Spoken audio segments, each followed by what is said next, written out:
Hello friend, good morning. কেমন আছো তোমরা সবাই? আশা করি তোমরা সবাই খুব ভালো আছো। তো আমরাও খুব ভালো আছি। তো আবারও একটা মিনি ব্লগ শেয়ার করতে চলে এলাম। তো দেখো, সকালবেলায় ঘুম থেকে উঠে ফ্রেশ হয়ে আমি এখন চলে এসেছি জামা কাপড় মিলতে ছাদে। তো আজ এখন প্রায় 6:30 মতো বাজে। তো দেখো আজকের বাইরের ওয়েদারটা কত সুন্দর, বৃষ্টি হচ্ছে না কিন্তু মেঘলা ওয়েদার আর খুব হাওয়া দিচ্ছে। তো তাই ভাবলাম যে চলো ছাদ থেকে একটু ঘুরে আসি। বড় আমার সাথে এসেছে, দেখো ও বললো কী ভালো লাগছে এই সকালবেলায় ঘুম থেকে উঠে এই ওয়েদারটা। তো তারপর এত হাওয়া দিচ্ছিল যে এইখানের এই বেড কভারগুলো খালি পড়ে যাচ্ছিলো, আর যতবার তুলে দিচ্ছিলাম ততবারই পড়ে যাচ্ছিলো। তো এরপর দুজন মিলে চটজলদি করে চলে এলাম নিচে, কারণ বর যাবে আজকে কলেজে, তাই ও খেয়ে যাবে। তো ও 8:25-এর ট্রেন ধরবে, তাই তাড়াহুড়ো করে দেখো আমি এদিকে রান্না বসিয়েও দিয়েছি। আমার এই ছোট্ট হাঁড়ির মধ্যে ভাতও হয়ে গেছে, আর এদিকে হচ্ছে ঝিঙে আলু পোস্তটাও বসিয়ে দিয়েছি, আর একদিকে বসিয়েছি ডিম আলু সেদ্ধ, যাতে চটজলদি করে হয়ে যায়। কারণ ও 8:25-এর ট্রেনটা তো ওকে ধরতে হবে, নাহলে তো হবে না। তো দেখো একদিকে আমি পেঁয়াজ কেটে নিচ্ছি সবজি করতে করতে।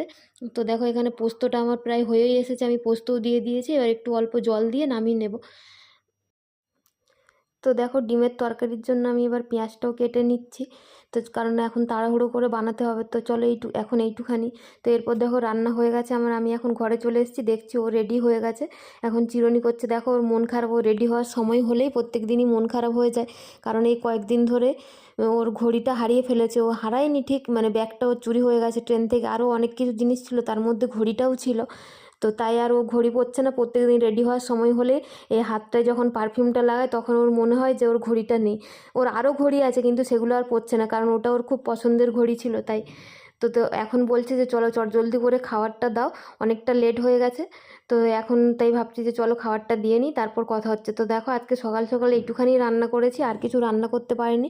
এখানে করেছি ঝিঙে আলু পোস্ত, ডিমের তরকারি আর ডাল আর ভাত, আর কিছু রান্না করতে পারিনি। তো চলো ওকে খাবারটা দিয়ে নিই, তারপর আবার কথা হচ্ছে।